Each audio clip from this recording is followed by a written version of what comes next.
बिस्मिल्लाहिर्रहमानिर्रहीम। अस्सलाम वालेकुम डियर स्टूडेंट्स, आज हम लोग परमोटेशंस पढ़ेंगे, ऐसी चीज़ों के बारे में जो कि सारी की सारी मुख्तलिफ नहीं है, उनमें कुछ चीज़ें कामन भी हैं और रिपीट भी कर रही हैं। जी तो क्या है जी हमारा topic permutation of things not all different. जैसे ये एक वर्ड है पानामा, एक मुल्क का नाम है और पहले आप लोगों ने पानामा लीक्स के बारे में बहुत ज़्यादा सुना होगा, लेकिन हमारे पास कोई टॉपिक वो नहीं है कि जी किसने क्या किया। हम इस पे पानामा पे गौर कर रहे हैं कि इसमें ए जो है वो 3 टाइम्स रिपीट कर रहा है। अगर ये सारे के सारे डिफरेंट होते लेटर्स तो ये कितने थे? 6। तो इनकी जो परमोटेशंस बनने की वो कितनी बननी, क्योंकि हमने सारे के सारे यूज कर रहे हैं, तो 66 यानी कि 6 फैक्टोरियल के बराबर इनकी परमोटेशंस बनना थी। लेकिन अब जरा क्योंकि ये इसमें 3 लेटर्स यानी कि ए जो है ये सेम है, ये सेम होने की वजह से आप देखें जरा ये मैंने 6 पानामा लिखे हैं। किस तरह से कि इस वाले को मैंने नाम दे दिया, जो पहला ए है इसको नाम दे दिया कि ये A1 है, और दूसरे को नाम दे दिया कि ये A2 है, और तीसरे को नाम दे दिया है A3, यानी कि इनको डिफरेंट नेम दे दिए। ये वाला A1 है, ये A2 है और ये A3 है। तो अब जो हमारे पास इसी पानामा से जो हमारे पास लेटर्स बनते वो कितने बन जाने थे? 6। इसी ए बाकी P, N, M ये तीनों अपनी ही जगह पे रहते, सिर्फ कौन सी जगह हम लोग चेंज करते? ये वाली और ये वाली जगहों को अगर हम लोग आपस में बदल दें, इनमें ये वाला ये यहाँ पे ले आए, ये वाला यहाँ पे ले जाए, इसी तरह से इनकी जगह आपस में इन एज की जगह अगर हम आपस में बदलें तो हमारे पास जो लेटर्स बनते हैं वो कितने बन जाते हैं? 6। ये आपको पहले भी पता है क्योंकि आपने कितनी जगह फिलअप करनी है? 3 जगह फिलअप करनी है। फर्स्ट प्लेस के लिए आपके पास चॉइसेस हैं 3, सेकंड के लिए 2 और तीसरी थर्ड के लिए आपके पास चॉइस कितनी रह जाएगी? 1। इनको आप आपस में मल्टीप्लाई कर देंगे 3, 2, 1 तो आपके पास कितने बन जाएंगे? यानी कि ये 6, या इसको हम लिख सकते हैं कि ये कितना बन जाएगा? ये हमारे पास 3 फैक्टोरियल के बराबर है।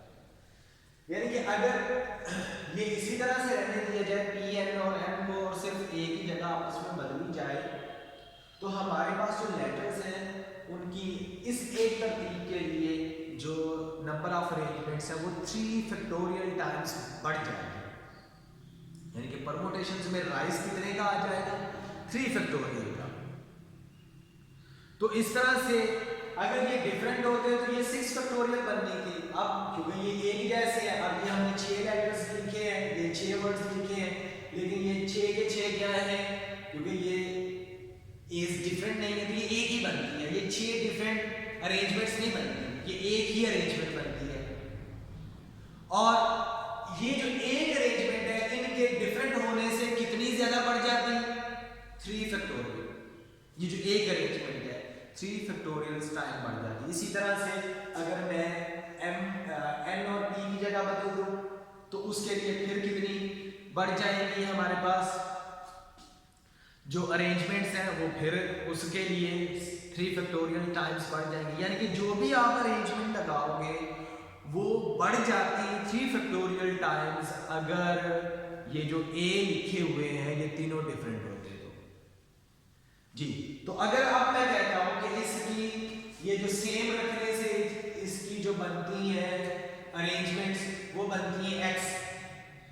टोटल जो अरेंजमेंट्स हैं वो कितनी बनती है इसकी, जो हम लोग फाइंड आउट कर लेते हैं तो ये कितनी बनती है? कि 6x बनती है। और हमने क्या कहा कि हर अरेंजमेंट जो है वो 3 फैक्टोरियल बेस उसमें राइज आ जाता है, 3 फैक्टोरियल राइज आ जाता है। तो इसका मतलब है क्या है कि 3 फैक्टोरियल से इसको मल्टीप्लाई कर देते हैं तो फिर किसके बराबर बनती है? जब ये सारे डिफरेंट होते हैं तो ये 6 के 6 लेटर्स तो इनके लिए ये किसके बराबर बन जाती है? 6 फैक्टोरियल के बराबर बन जाती है। और यहां से x फिर किसके बराबर आएगा? ये x क्या है? ये ओरिजिनल अरेंजमेंट्स इसकी, तो ये किसके बराबर आएगी? 6 फैक्टोरियल ओवर 3 फैक्टोरियल। यानी कि हम लोगों ने करना क्या है कि जितने ये लेटर्स उसको ऐसे ही समझे कि ये जैसे ये सारे के सारे डिफरेंट हैं तो उसके लिए अरेंजमेंट्स कितनी बनती 6 फैक्टोरियल।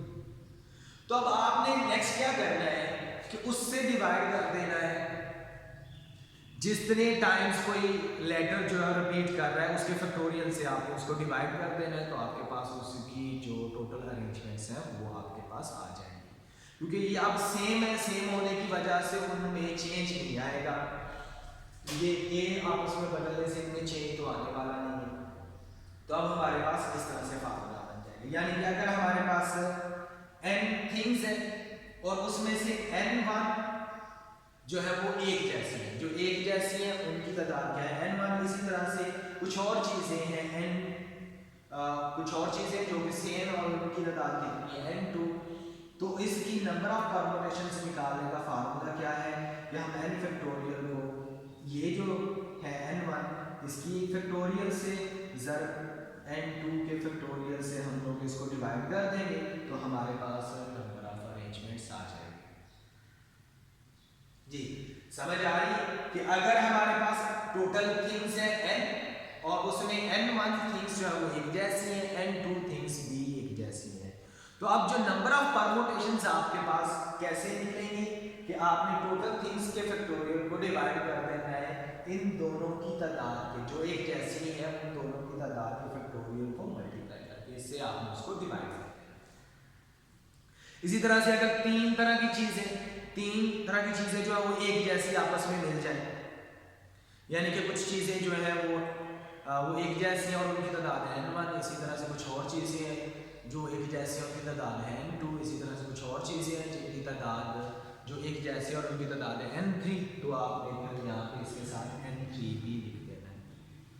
जी अभी हम इससे के मुतल्लिका सवाल करते हैं ना तो उससे आपको मजीद क्लियर हो जाएगा, और इसके हवाले से उसने एग्जाम्पल भी दी हुई है मिसिसिपी की, वो भी आप देखिएगा, उससे भी आपको चीज़ें बहुत ज़्यादा क्लियर हो जाएंगी। जैसे कि ये एक्सरसाइज 7.3 का क्वेश्चन नंबर 1 है पाकिस्तान।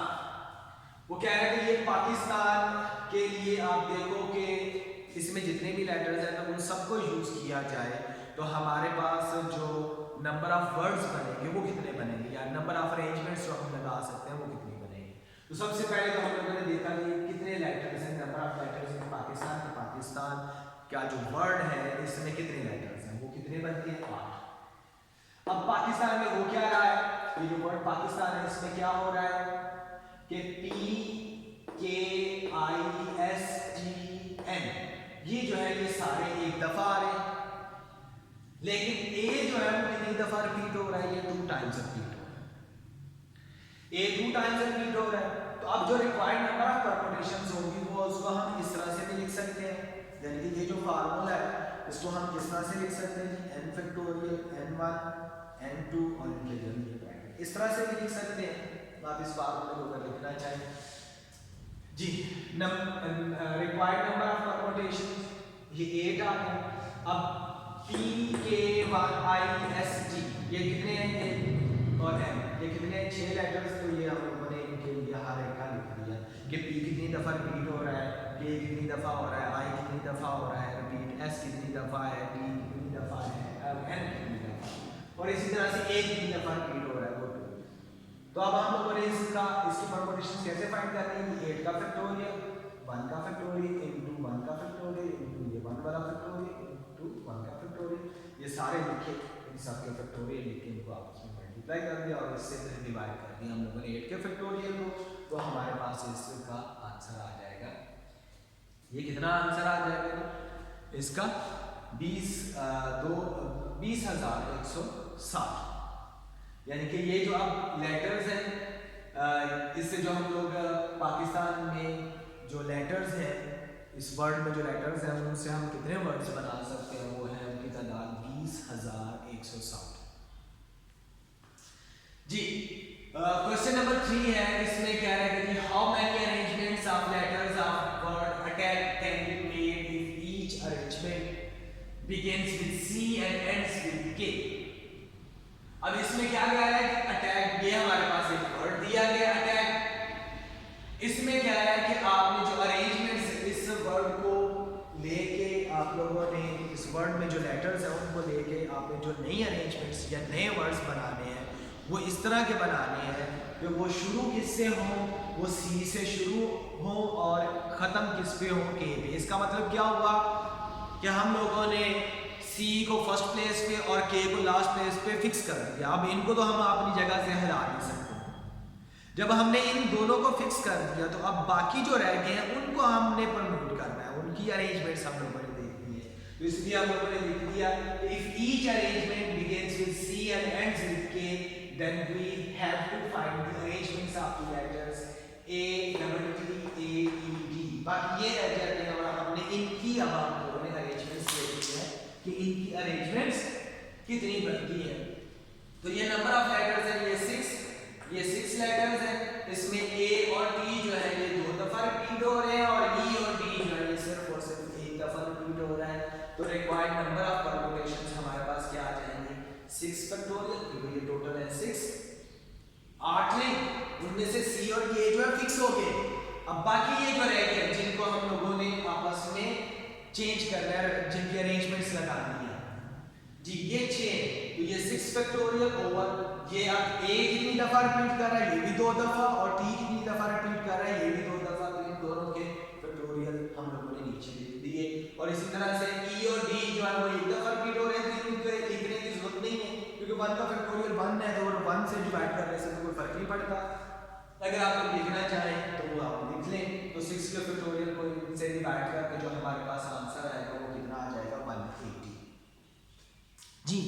इसी तरह से क्वेश्चन नंबर 4 है हमारे पास। ये मैं क्योंकि जगह कम थी तो इसलिए मैं लिख नहीं सका। इसमें हमारे पास नंबर्स दिए गए हैं 0, 2 दिया गया 3 टाइम्स, फिर 3 है और 4 जो है वो ये 2 टाइम्स दिया गया है। और हमसे क्या कहा गया है कि हम लोगों ने जो नंबर बनाने हैं वो कौन से नंबर बनाने हैं जो कि 10 लाख से बड़े हो। कौन से नंबर बनाने हैं जो 10 लाख से बड़े हैं। तो अब यहाँ पे देखिए इनमें एक 0 भी है। अगर मैं 0 को फर्स्ट प्लेस पे लिख दूंगा तो ये नंबर जो है वो 10 लाख से बड़े नहीं बनेंगे। कौन से बनेंगे, तो 10 लाख से कम होंगे वो वाले नंबर बनेंगे। तो इसलिए फर्स्ट प्लेस पे आप लोगों ने 0 को नहीं रखना। तो फर्स्ट प्लेस के लिए आपके पास जो चॉइसेस है वो कितनी बच जाएंगी, ये है टोटल 7। तो फर्स्ट प्लेस के लिए आपके पास चॉइसेस बच जाएंगी 6। अब जो सेकंड प्लेस होगी उस पे तो आप 0 को रख सकते हो। उस पे जब आप 0 को रख सकते हो तो आपके पास फिर दोबारा चॉइसेस कितनी बन जाएंगी, वो 6 बन जाएंगी। कैसे, अगर फॉर एग्जांपल मैं फर्स्ट प्लेस पे इसको रख लेता हूं, अब इसके बाद आपके पास कितने नंबर आएंगे 1 2 3 4 5 6। तो सेकंड प्लेस के लिए फिर आपके पास कितने नंबर मौजूद होंगे, वो 6 होंगे। तो 6 में से आप कोई से भी वहां पे फिक्स कर सकते हो। इसी तरह से अगली के लिए 5, उससे अगली के लिए 4, फिर 3, फिर 2 और 1। अब इनमें से रिपीटेशंस कितनी है, 0 आ रहा है 1 दफा, ये 2 कितनी दफा आ रहा है, ये 3 टाइम्स, ये 3 कितनी दफा आ रहा है, ये 1 टाइम्स, और ये 4 कितनी दफा आ रहा है 2 टाइम्स।